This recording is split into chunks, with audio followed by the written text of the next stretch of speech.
پچھلے الیکشن میں نکلے تھے لوگ، وہ کراؤڈ نکلا تھا جس نے کبھی آج تک زندگی میں پاکستان کے کسی الیکشن میں ووٹ نہیں دیا، لیکن اس دفعہ نکلے تھے۔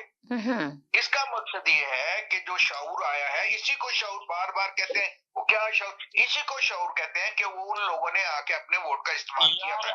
اب کیونکہ یہ آپ کہیں کہ بھئی جس کا آپ کیمرے لگا دیں، آپ ان کے نام لکھنے شروع کر دیں کہ بھئی ان لوگوں کو ہم نے زندہ نہیں چھوڑنا ہے، انہوں نے ووٹ ڈالا ہے، عمران خان کو ووٹ ڈالا ہے، ان کو نہیں چھوڑنا، تو کون نکلے گا؟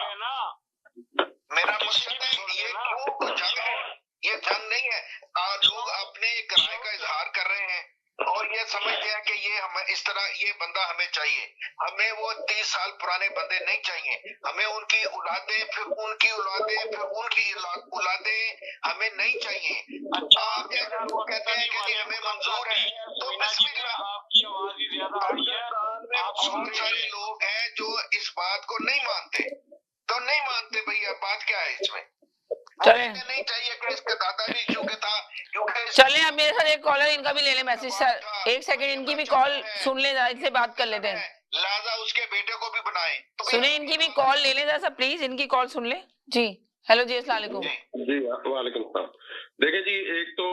ابھی جو بات ہو رہی تھی نا، یہ بھائی صاحب کہہ رہے تھے مہذب معاشروں میں ایسے احتجاج نہیں ہوتا، تو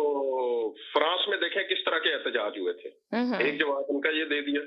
دوسرا جواب ابھی آپ نے نا کہا کہ وہ دیکھیں ایک جوان بندے کو قتل، دیکھیں سمینہ اپنی انفارمیشن کریکٹ کیا کریں، وہ جو بندہ ادھر مرا ہے نا نارتھرن ایریا میں، وہ پی ٹی آئی کے دوسرے جو بندہ جس کو ٹکٹ نہیں ملا ہے نا، اس نے مارا ہے اس کو۔ تو یہ آپ دیکھیں گے نا، جس کو ٹکٹ نہیں ملا نا، یہ خبر غلط تھی، جب انفارمیشن آئی نا تو اس کو باقاعدہ قتل کیا گیا، وہ والے جس کو ٹکٹ نہیں ملا اس نے نہیں مارا، اس نے نہیں مارا، پہلے یہی خبر آئی تھی میڈیا کے اندر، بعد میں تصدیق کی گئی کہ یہ خبر غلط تھی۔ قتل جنہوں نے کیا ہے وہ آپس کے ہی لوگ ہیں، کسی ایجنسی نے کسی اپوزیشن نے نہیں مارا، آپس کا وہ جھگڑا ہوا ہے، ٹھیک ہے۔ اب تیسرا یہ کہہ رہے ہیں کہ جی شعور عمران نے دیا، ٹھیک ہے، شعور عمران نے کون سا دیا؟ ہمیشہ سے ہم لوگ الیکشن دیکھے ہیں، ایسا ایسا بندہ ووٹ ڈالنے آتا تھا، ویل چیئر پہ آتے ووٹ دیکھیں، ہمیشہ سے دیتے رہے ووٹ، یہ کون سا عمران نے شعور؟ اور یہ زور زبردستی یہ لوگ کرتے ہیں۔ عمران کہا کرتا تھا کہ ان کے بچے اسکول نہیں جا سکیں گے، ان کے بچوں کے رشتے نہیں ہوں گے، یہ تھی زبردستی۔ نواز شریف یا اتھارٹیز نے تو ایسا میسج کبھی نہیں دیا، یہ تو عمران خان مطلب بدماشی کیا کرتے تھے کہ میں ان کے بچے نہیں نکل سکیں گے، ان کی شادیاں نہیں، اور اس نے دیکھے کر کے دکھایا پریکٹیکلی، جو ادھم اس نے لندن میں نواز شریف کے گھر کے آگے مچایا۔ کیا مہذب معاشروں میں ایسے ہوتا ہے؟ اگر یہ مہذب معاشروں کی باتیں کر رہے ہیں کہ اس طرح کے احتجاج ہوتے ہیں، بھائی کورٹ کچہری جائیں نا، لندن میں تو کورٹ کچہریاں کھلی تھیں، آپ ادھر لے جاتے، لیکن نہیں، وہ مطلب ہے عمران خان نے بیسیکلی زور زبردستی کا پہل کی ہے،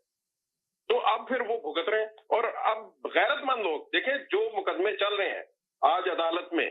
اگر غیرت مند لوگ ہوں نا تو جھوٹے ہی صحیح، چلے ایک منٹ کے لیے مان لیا جھوٹے ہی صحیح، ٹھیک ہے یار، کچھ تو شرم کریں، کیا مقدمے اس بندے پہ چل رہے ہیں، اور وہ کیا کس کیٹیگری کا وہ لیڈر ہے، اور جو راضی نامے کرا رہا تھا سعودی عرب ایران کے، تو کیا مطلب آپ کس کو کہہ رہے ہیں کہ کون سے مقدمے چل رہے ہیں؟ جتنی تیزی سے ان کے فیصلے کیے گئے اس پہ آپ ایگری کریں گے؟ جو ملک میں ایک پارٹی کے ساتھ، اچھا آپ مجھے بتائیں کہ ایک پارٹی کے ساتھ، ایک پاپولر پارٹی، سیاسی پارٹی، ہاں بولیں محمود بھائی بولیں، میری یہ سمجھ نہیں آ رہا، آپ مجھے یہ بتا دیں کہ یہ سب کچھ ٹھیک ہو رہا ہے؟ زنا کے مقدمے پنکی کا پہلا شور اور موجودہ شور کر رہے ہیں، ہم نہیں کر رہے کے مقدمے تھے اس وقت، آپ وہ ڈوب مرے تھے پانی چٹو بھر پانی لے کے، تو ہم نے لڑا نا جناب، ہم نے لڑا نا، ڈوب مرنے کی کیا بات ہے، ہم نے لڑا، ہم کامیاب ہو گئے، ہم نے فیس کیے مقدمے، آپ کے لوگ گھر